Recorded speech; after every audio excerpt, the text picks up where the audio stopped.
Hope you're down with the sickness, because we got Nurgle today, and it is Calamity facing off against the Dwarfs. Nurgle versus Dwarfs is definitely a matchup, and we will examine it now. Kugath here, and two Soul Grinders looking for some triple artillery action, firing up and over the ridge here onto the Dwarfs.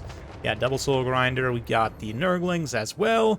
It looks like Chaos Furies and the Barons of the Bog in particular. This Regiment Renown... no, he didn't bring the Regiment Renown. Interesting. Try and tear away ammo from his opponent.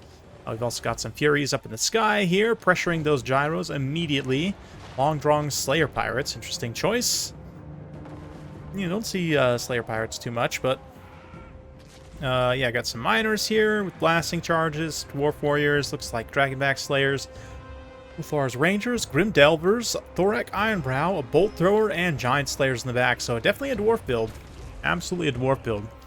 And you can see the gyros being punished very heavily by the Furies. Definitely needed to stick a little bit closer to their kind of mid-range supporting fire here.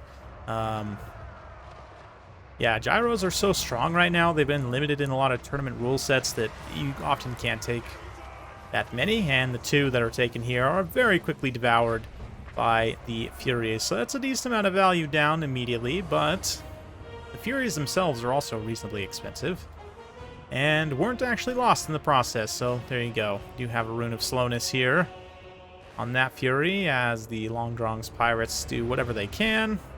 Might be able to salvage this gyro. Still has a good amount of unit models left, so not completely done for, but the triple artillery rain right now, I don't know if the dwarf player even realizes how much damage he's taking because of the slope here. He may not actually be able to see all that well, these units across the field raining some death on him, but yeah, right now the Slayer Pirates definitely eating some damage. Loose formation, staying on the move, trying to not take too much of it. Meanwhile, the Furies are once again trying to take on those gyros. The dwarf player here kind of taking the gyros out of position once again. They need to stay close to these kind of mid-range units. Eventually this miner is going to come up and try and capture this objective here. And maybe get some visibility on the Soul Grinders, hard to say. But yeah, Soul Grinders are starting to run a little bit low on ammunition. I guess... is the Bolt Thrower even firing? It is technically firing and stuff right now as well. Yeah, you get the Nurglings up on the objective. They're going to take the heat of the Dwarfs now, literally, from the blasting charges and the Grim Delvers. Yeah. They are just Nurglings at the end of the day, but getting whittled down. Yeah, the key thing here for Nurgle is to take out whatever missile units that the dwarfs have, right? Either exhaust their ammunition or just take out the unit in the case of this Grim Delver here. That way Kugath can come in the late game and just clean up everything himself. But yeah, Giant Slayer still hanging around, protecting a Bolt Thrower, even though they cost, you know, almost 3 times its cost. Is that right, or is it like 2 times now? I forget. I think they buffed the Bolt Thrower's cost, if I'm not mistaken. But anyway, yeah, Fury's hanging around here as well. Surely, though, the Soul Grinders are about to run out of ammo, which it does look like that is the case. Looking at the tallies here, 60 kills, only 750 value. Wow, 1100 value here with about 10,000 damage dealt. So both are going to need to get some work done in melee to actually technically pay for themselves here. I mean, tactically, what they have done is quite useful, right? Win condition is not reflected in damage value, and the win condition of killing the enemy missiles so that Kugath can win here is definitely, you know, being completed. That being said, even on the ground, I mean, the Dwarf Warriors are just clobbering these Nurglings. I say clobbering, they're grinding them down in a very methodical and slow manner, but nonetheless, not going to go particularly quickly for them. And Kugath and the Grinders now moving in. They've got the Barons of the Bog here to refresh their vigor as they try and move into melee. Kugath in particular is still completely fresh. Both the Soul Grinders are exhausted from having used up all their ammunition, so their combat effectiveness is significantly lowered, but hanging out near the Barons of the Bog for a little while, get some extra rest from their vigor refresh would certainly be helpful. But instead, it looks like Calamity might just move them into combat here, which is also respectable. Slayers daring them to engage here. Oh yeah, Dragonback Slayers. I didn't even realize these are full-on Dragonback Slayers. Not in combat right now where they need to be, but could be a dangerous unit, finishing off these Soul Grinders, Barons of the Bog, even to Kugath himself, right? So, Giant Slayers in the back. Basically, both units of Slayers completely untouched.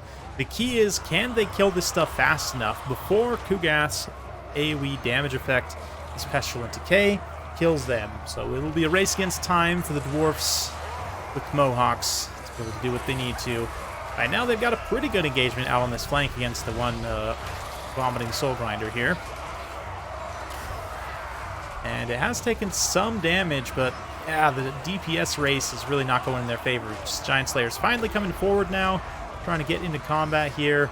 Yeah, Barons of the Bog also taking some hits from the Slayers as well, but the Terror taking hold of Miners and other lesser units of the Dwarfs. Giant Slayers moving in, and you can see maybe Nurgle's going to try and move out. Nope, just pop Fecundity, pop a big Overcast heal for AoE, Fleshy Abundance, get some work in. And the Slayers are also fighting uphill, which certainly will be a detriment to them.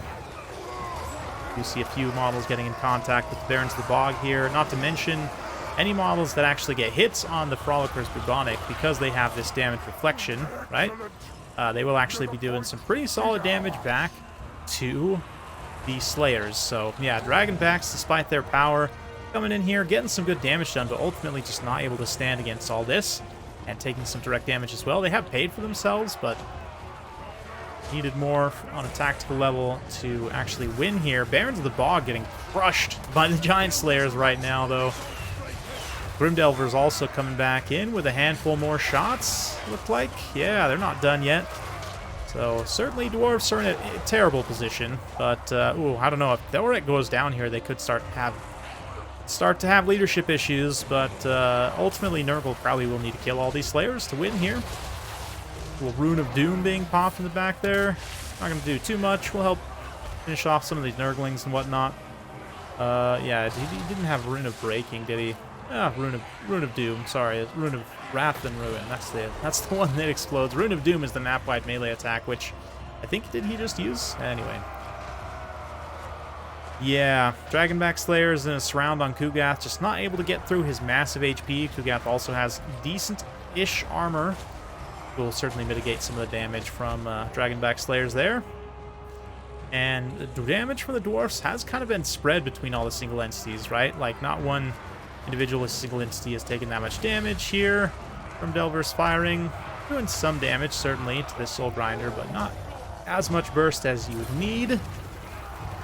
Slayer Pirates and just the Slayers in general are going to continue fighting till the bitter end, but ultimately probably not able to pay for themselves. Well, I mean, a lot of healing being done here, so the values are going to be somewhat inflated, but yeah, Kugath, his AoE Mortis and his massive HP pool actually can just stand against the Slayers fairly well, so ends up pulling out a victory there. Not the most, you know, like, mobile-centric game in the world. Basically, two players just stand there and shoot each other and then fight to the death in melee. But that's how it goes with two relatively immobile factions, you know, kind of playing to their strengths and also playing to the strengths of the map in particular. Having those indirect fire weapons really gives Nurgle an advantage on that map specifically. Obviously, this build would have a lot harder of a time on, like, a flat map against, like, a good battalion of Dwarven cannons. But, alas, the map being what it was, they were allowed to just fire up and over. I do think Dwarfs on that map, you could potentially, against Nurgle especially, get away with like a Vanguard rush. Take a lot of Miners, take the Nurgle's Ironbreakers, take a whole load of Rangers to give you plenty of density of range fire. A couple of Gyros, you know, Slayers can bring up the rear, you know, from the deployment zone relatively quickly, but you actually Vanguard deploy right on top of the hill and then, you know, win. Charge down, take the high ground position so that your crossbows can shoot down with a little bit of extra damage on these other guys, and then you're also not just taking hits over the hill. But that is all for today. Hopefully you enjoyed. If you like this sort of content, be sure to like and subscribe. Hit that bell notification button. Every time I upload a new video, you'll be notified. Thanks again. We'll see you next time.